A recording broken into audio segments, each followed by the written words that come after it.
Good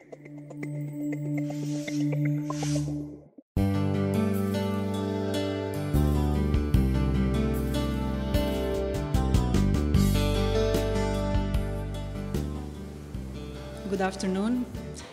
First of all, I would like to thank the organizers of this event for the opportunity. Instead of staying in our region and in our cities across Central and Eastern Europe, now I would like to take you worldwide, globally. Cities are growth engines of the future. We heard that many times today, and it is true. They're also climate enemies #1, probably.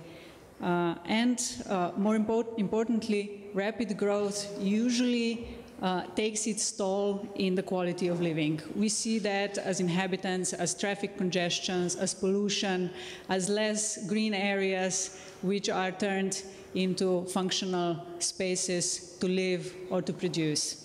At Siemens, we believe that all these challenges have their answer in technology. That's why we're probably the only one corporation in the world which established infrastructure and cities as its fourth sector. This sector is basically intended to develop and implement technologies to help cities foster their growth, to help them build intelligent and sustainable infrastructure solutions, to make living in those cities better and raise the quality. Technology needs research. That's why Siemens is partnering across the world in several research projects. One of them was presented in the last panel by Mr. Merchet, and Green City Index is basically a very large project intended to find out what is the environmental efficiency of the cities worldwide. Why is this research so important? First of all, it's unique because of its transparency. The methodology is very easy to replicate any place in the world. It was actually replicated first, it was executed in Europe, then it was replicated in other continents, and it was also executed in some countries on national level. For example, in Germany, where the environmental performance of German cities was compared, and in Italy.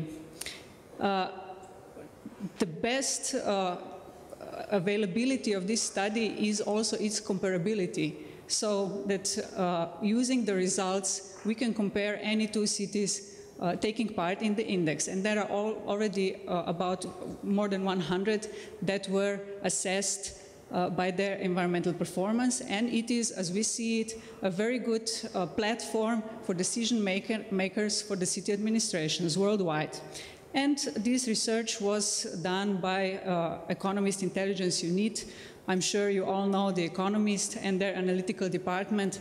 And this department basically used the statistical hard data and combined it with some qualitative measures. As I said, the index is now global. First, it was executed in Europe in 2009, and I was actually a part of the launch of the index also in Ljubljana. It was very interesting to hear and listen to my colleagues from Siemens regional offices worldwide complaining about the skepticism that was expressed by the city authorities.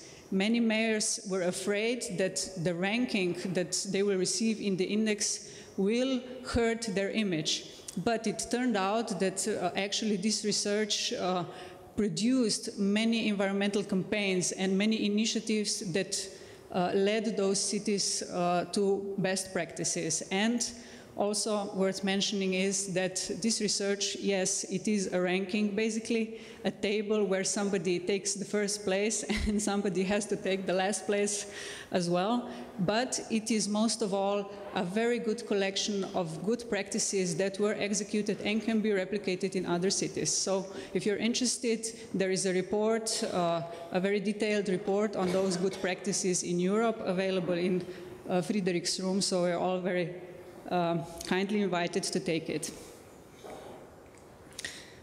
So we had European Green City Index in 2009, followed by Latin America, then Asia, Germany, as I said, US and Canada, Africa, very interesting result, not at all levels comparable to Europe, and late in this year we will have Australia and New Zealand Green City Index, with which the series will be finished.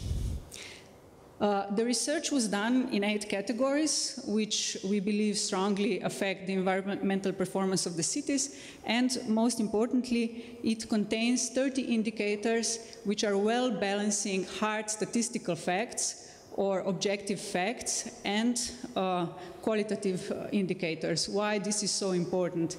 Because policies and measures and strategies should also matter in assessing the city's performance. In this respect, I would like to mention that, for example, Ljubljana performed really well, especially in this qualitative area, by joining the Convenance of Mayors, by introducing several policies. It ranked very highly in this respect. The winner in European Green City Index, the first one, was Copenhagen. As you can see, Copenhagen has a very broad vision to become climate neutral by 2025. But it is worth mentioning here that Copenhagen actually started its climate policy and implemented the sustainability plan already during the first oil crisis in the 70s.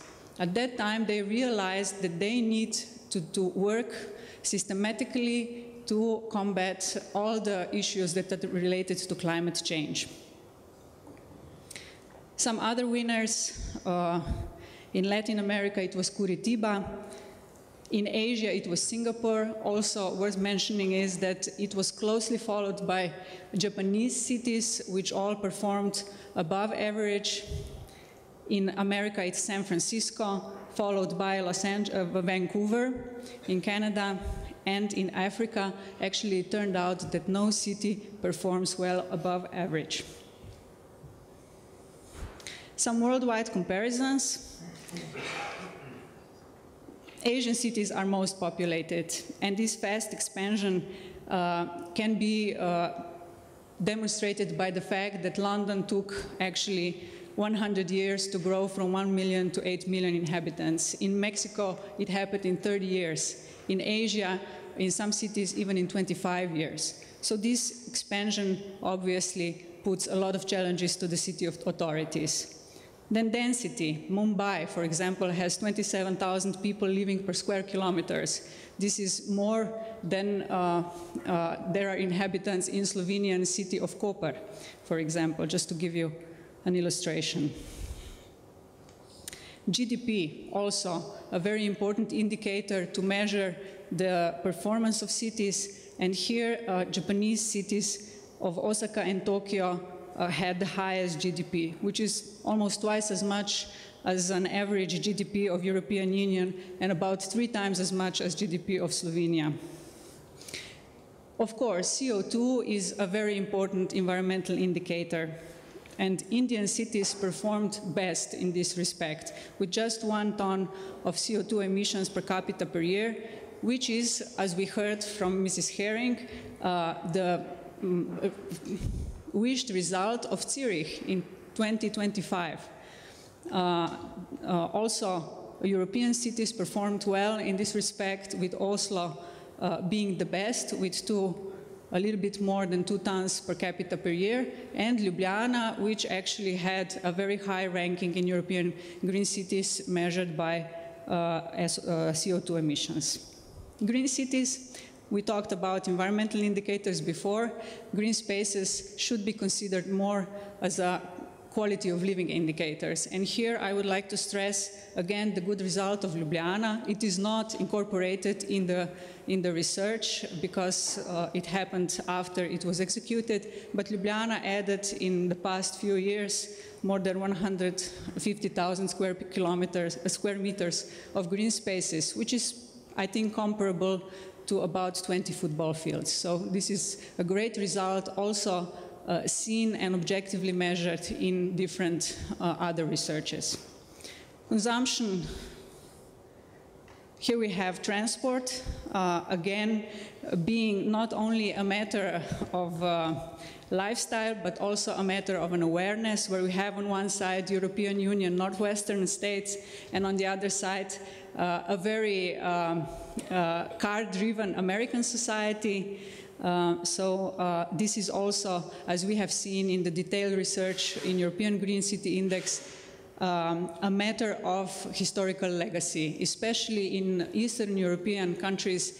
It was shown that the fact that people didn't have access to cars for many, many years, and all of a sudden they could afford and get their own vehicles, took its toll at the congestions and traffic pollutions. Water, again, water not always directly... I'd ask you to wrap up, because we're over already. Thanks. Water not being always directly connected to emissions, but here again, it's a matter of lifestyle. It's also a matter of accessibility. You can see that Africa here consumes very little water compared to other regions, but this is also the problem that the water is not accessible to every person. Waste, here just the data for Ljubljana. Ljubljana, we produce about 440 kilograms of waste. So you can see that we are below average of European Union. And when we talk about recycling, also an interesting data for Slovenian capital, about 50% of waste is already separated in Ljubljana, which is a good indicator for the recycling as well. Wealth is not all when it comes to environmental performance. And here I would like to just point out Berlin, which ranked first in buildings. You all know that Berlin has a very large part of old socialist concrete building with very bad performance standards, and still Berlin took the first place despite the fact that their GDP is not so high. Also, is richness an indicator of high resource consumption? Not necessarily. You can see that in Osaka and Tokyo, very wealthy cities, they consume about as much water as in Bangkok, which had about 7 times less GDP. Here are some lessons, and I will finish in a second. I'm sorry, because we have a lot of other... But I'm sure you can answer also. I will answer at the end. Here are some key lessons to become a greener city, and I think except the 7th one, which is not really relevant for Ljubljana, they are all considered and implemented in our capital. Thank you for your attention, and if there are questions, I'll be happy to answer. Thank you very much.